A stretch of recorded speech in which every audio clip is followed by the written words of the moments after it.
Today on The Conservative Rebel, President Trump unilaterally declares the largest tax hike in almost 60 years with his so-called Liberation Day tariffs. These tariffs could significantly harm the economy and lead to a recession that the Democrats will use to seize back power for themselves. Why is Trump risking everything he's fought for with these taxes? What's the reasoning behind his actions? Will the tariffs be permanent, or are they negotiating tools? And do tariffs actually help America or harm it? We'll talk about all of it today on The Conservative Rebel.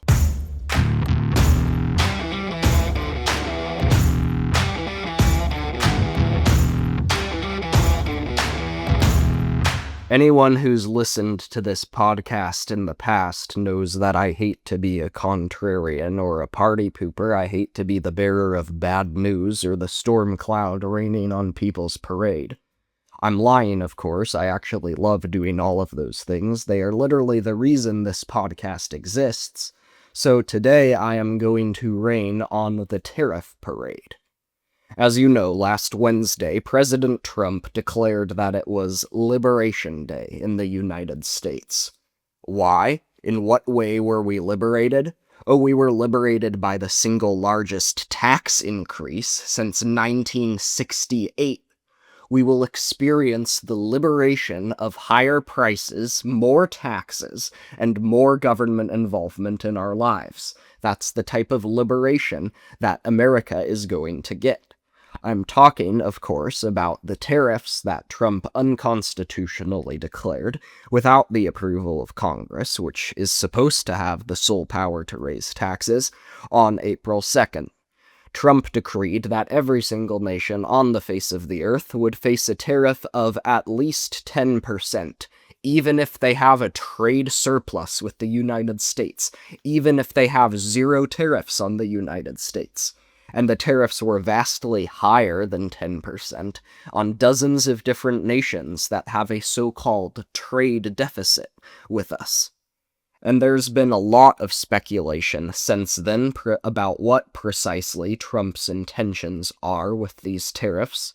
Some people have been saying, hopefully, that it's 4D chess. They've been saying that Trump is going to use these tariffs as a negotiating tool to work with other countries to reduce tariffs and create more free trade. That's certainly the outcome I hope for. Elon Musk came out recently and said that he's hoping to see the US and Europe eliminate tariffs entirely with each other and have free trade between the two continents. That's what Elon Musk hopes will come out of this situation. If that was the case, then these tariffs would not really be anything to be concerned about. But I think that, unfortunately, Musk has a minority view within Trump's inner circle. Increasingly, it's looking like the Trump administration actually thinks these tariffs are a good thing for their own sake. It's looking like the Trump administration more or less believes in the long disproven theory that protectionist tariffs create jobs and help economic growth. They believe in the long disproven theory that a nation can tax itself into prosperity. Here, for example, is what Trump's Commerce Secretary Howard Lutnick had to say about it. Is the president considering postponing implementation to negotiate? There is no postponing. They are definitely going to stay in place for days and weeks. That is sort of obvious. The president needs to reset global trade. Everybody has a trade surplus, and we have a trade deficit. We are paying away our future and our lives. The countries of the world are ripping us off, and it's got to end. The president has made it crystal clear. This is the policy we are going to protect. The factories that come build in America, we are going to protect them. They're going to be successful. That's why they're going to build in America, the greatest economy in the earth. Our economy is the consumer of the world. Yeah. We are the only one with a trade deficit. The rest of the world has a trade surplus. Why does Europe have a trade surplus? Is there something about Europe that's special? Seriously, are they a different world than we are? Why are they selling $200 billion a year, Mr. Secretary, more to us? It's because it's not fair. The rules are made not fair, and President Trump is going to fix them. Unfortunately, according to Commerce Secretary Lutnick, the goal of the tariffs isn't to negotiate free trade with other countries. Instead, it's to protect American industry and American jobs, and to reset the balance of global trade. Now, all of those sound like very good things. Who would be against protecting American jobs? Who would be against protecting American manufacturing? And this is the reason why so many on the right are blindly celebrating these tariffs as a great move by Trump, and they will not question them. They just won't. Trump has nice-sounding reasons for wanting to do it. But newsflash, politicians always, without exception, have nice-sounding reasons for everything they want to do. The question is, will their policies actually do the thing we're told they're supposed to do? Will tariffs actually benefit the United States? The answer is absolutely not. But before we can understand why, the first thing we need to do is clear these muddy waters and debunk some of the common misconceptions about international trade that protectionists will seize on to make their arguments for tariffs. Now, when Howard Lutnick says America has been ripped off by trading with foreign countries, he's using what the great free market economist Thomas Sowell called the zero-sum fallacy in his book Economic Facts and Fallacies. The zero-sum fallacy is the mistaken belief that when two people or two nations freely and voluntarily trade with one another, one of them is a winner and the other is a loser. One of them is ripping the other off, and the other is being ripped off. In reality, every time people freely and voluntarily trade with each other, or entire nations freely and voluntarily trade with each other, both of them are benefiting. Otherwise, they wouldn't be trading at all. For example, when you go get a coffee from your favorite espresso stand, you're giving the espresso stand money in exchange for a coffee, and the espresso stand is giving you a coffee in exchange for the money. Why is this happening? Because you wanted the coffee more than you wanted the money you gave the people at the espresso stand. And the people at the espresso stand wanted the money you gave them more than the coffee they gave you. Both you and the espresso stand gave up a thing you wanted less in exchange for a thing you wanted more. Both of you left the transaction a little better off than before you made the transaction. You might wish the espresso stand didn't charge so much for the coffee, but you still decided that you wanted the coffee more than you wanted the money. That was your choice. There weren't any winners, there weren't any losers, both of you benefited. If you didn't benefit from it, you wouldn't have made the trade at all. This is how the free market has lifted countless people from complete poverty to a high standard of living. When transactions are made freely and voluntarily, and the government doesn't use the violence and coercion of taxes and regulations to interfere with the process, it's inevitable that everyone will benefit. The same principle applies to international trade. When two nations are freely and voluntarily trading with each other, both of them will benefit, inevitably. Neither nation is ripping the other one off, or killing its jobs, or killing its manufacturing. If that was happening, they wouldn't be trading with each other in the first place. Instead, what's happening? Both of them are benefiting. Both of them are giving up things they want less for things they want more.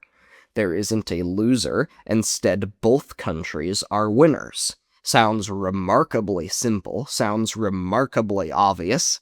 That's because it is. It's really insane that some people just do not get this. Now, protectionists will respond to this, and when I say protectionist, I mean people who want tariffs. They'll respond and they'll claim that while this might make sense in theory, obviously, It's not working because America has a trade deficit with other countries. They snatch up their statistics about trade deficits and proudly wave them in our faces like they're somehow proof that we're wrong and America is in fact getting ripped off by free trade. And a lot of people seem to think that that trade deficit argument is somehow conclusive. No one seems to ask the protectionists the obvious question. So what? So what we have a trade deficit? Returning to the espresso stand analogy, you have a trade deficit with your local espresso stand. You buy coffee from them, and chances are very good the people working there will never ever buy anything from you. Does that mean that they're somehow ripping you off by selling you coffee when they don't plan to buy things from you in return? Does it mean they're evil scammers and con artists who are nefariously stealing your money and making you poorer? No, of course it doesn't. The idea is ridiculous. Again, both you and the espresso stand are giving up what you want less for what you want more. Both you and the espresso stand are benefiting each and every time you freely choose to trade with each other. This is how your relationship with almost every business you have ever bought anything from in your life works. Every last one of those businesses, maybe there's one or two rare exceptions, have never bought anything from you ever. You've probably bought tens of thousands of dollars worth of things over the course of your life from Amazon. And Amazon, I'm willing to bet, has never ever bought anything from you. By the very logic that these protectionists are using to justify tariffs, you must have been scammed out of tens of thousands of dollars by Amazon. In reality, you freely choose to keep buying things from Amazon because you see a benefit in it. You see a benefit in getting what you order delivered to your door within 48 hours of clicking the buy button, so you keep buying stuff from Amazon. Time and time again, you keep doing it, even though Jeff Bezos has never showed up to your door and bought anything from you. And just so we're clear, I don't like Amazon. It's woke, but I don't claim that it's scamming people out of their money. It's giving them precisely what they asked for. Same exact thing when other countries trade with each other. When there's free trade between two countries, both of them will inevitably become richer and more prosperous because of it. Now that we understand why free trade is undeniably a good thing, we need to get into the incredible damage that these tariffs can cause to our country. First of all, tariffs raise prices, and they can raise prices dramatically. No one denies that, not even the protectionists. In fact, that's precisely what the tariffs are meant to do. The tariffs are meant to make imported goods far more expensive than they are, so consumers are forced to buy American goods instead. That is literally the entire point of these tariffs. When Howard Lutnick or Donald Trump say these tariffs are going to protect American manufacturing, they're really saying that they will make everything produced in foreign factories far more expensive, so you're forced to buy things made in America.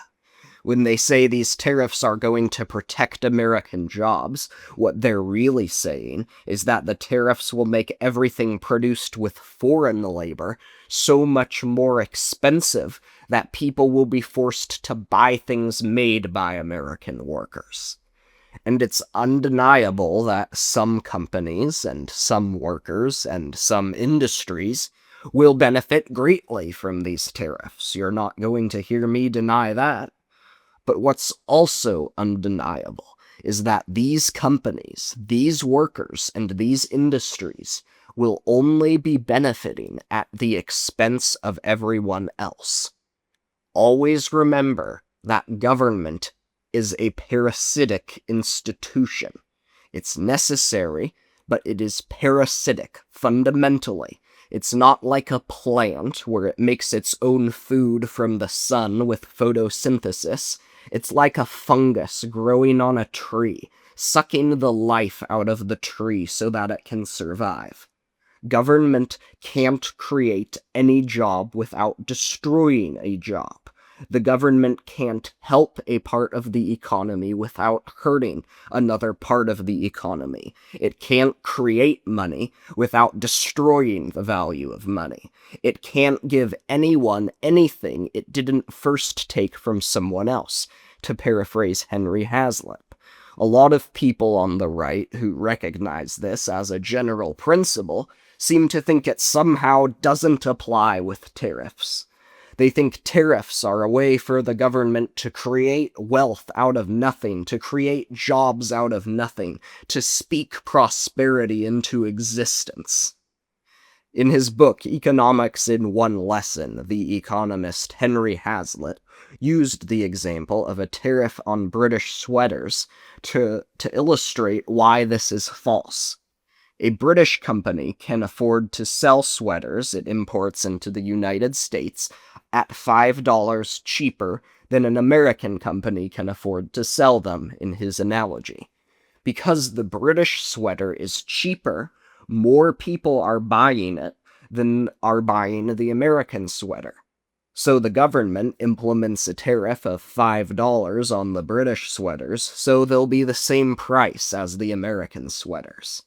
Now everyone is buying the American sweaters instead because they're the same price or they're even cheaper, which is allowing the American sweater company to hire new people and create new jobs in the USA.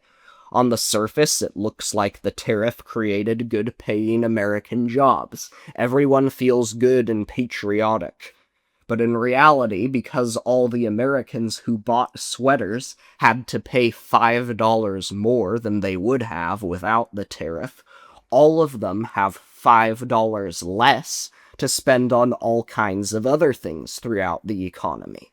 Those businesses and those industries, run in America by Americans, will now have less money to use to expand their businesses, to hire new people, or even to continue paying the old workers. For every dollar that the American sweater industry makes because of this tariff, another American industry will have a dollar taken from it. For every job created in the American sweater industry, a job will be lost in another industry. This is how tariffs always work. They can have wonderful effects on certain businesses and certain industries, but in the long run they cause far more harm than they do good. Now, I understand that this analogy does not fit this situation perfectly. President Trump is not levying tariffs on specific industries. He is just doing general tariffs on all countries everywhere. But it has the same effect. It will increase the price of foreign goods. And a lot of the advocates of these tariffs will say, well, you don't have to worry about the tariffs. You won't be affected by the tariffs as long as you buy American. But yeah, duh, obviously, no one's denying that. No one is denying that. What we are saying is that you are eliminating our choices. You are eliminating consumer choice. You are forcing people to buy things at more expensive prices. Yes, if we buy the more expensive thing won't be made more expensive because of the tariff. That's not our point. The point is that now, because of the tariff, we have to buy the more expensive thing because it's the same price or it's cheaper than the thing that would have been less expensive without the tariff. So the people who say that tariffs are a tax on American consumers are not technically right in the strictest sense of the word. American consumers will not have to pay any tax money to the government. They will, however, be forced to pay higher prices to buy the goods that they could have gotten cheaper because these international corporations are getting taxed. So tariffs are not as direct or as harmful or as tyrannical attacks as the income tax, for example, but they are still a tax. They are still harmful. So if Trump keeps these tariffs, like Howard Lutnick is seeming to imply he's going to do, but he doesn't cut the income tax significantly, or abolish it, which I hope he does, then these will be very, very bad for the economy. This will be very, very bad for the middle class. This could cause a recession that could even be worse than what we had under Biden. I understand that we're still not completely out of that yet, but this is going to make everything worse. That's why the stock market has just been in complete panic since this happened. It's because they understand that tariffs are very bad for the economy. You know, a historical example of this is the Smoot-Hawley tariff. I don't know if I'm pronouncing that right. I sure hope I am. But it was passed in the 1930s after the stock market crash in 1929 to try to lift back up the American economy, to try to stop the Great Depression from getting as bad as it did. It had the opposite effect. President Hoover signed it into law. Lots of economists wrote him letters urging him, do not do this. This will make everything worse. He refused to listen because he was beholden to the same protectionist fallacies that Trump has apparently fallen into the trap of believing in. And what do you know? Everything got way, way worse. And that destroyed Herbert Hoover's administration. Since the Depression got so bad, everyone voted for socialist dictator Franklin D. Roosevelt, who replaced him. We have a similar story with Joe Biden. Of course, I don't think Trump is a socialist dictator, obviously, but I'm meaning it's the same kind of story in the sense that a very bad economy under one president led to the election of Donald Trump. So Donald Trump is literally risking everything he has fought for. The entire MAGA agenda, everything he has done that has been very good. You know this. You know I've been supportive of most of what he's done. He's risking all of that on this stupid tariff thing. Because if the economy goes down, the Democrats are going to seize on this. It's going to be a murder. We are going to lose the House decisively. We are going to lose control of the government if the economy tanks, and there is a very real possibility that that could happen. So by doing this crazy tariff thing, Trump is handing the Democrats a talking point that isn't completely insane. All of their other talking points are completely deranged and insane. If it weren't for these tariffs, they'd have nothing remotely sane and sensible to run on in this election.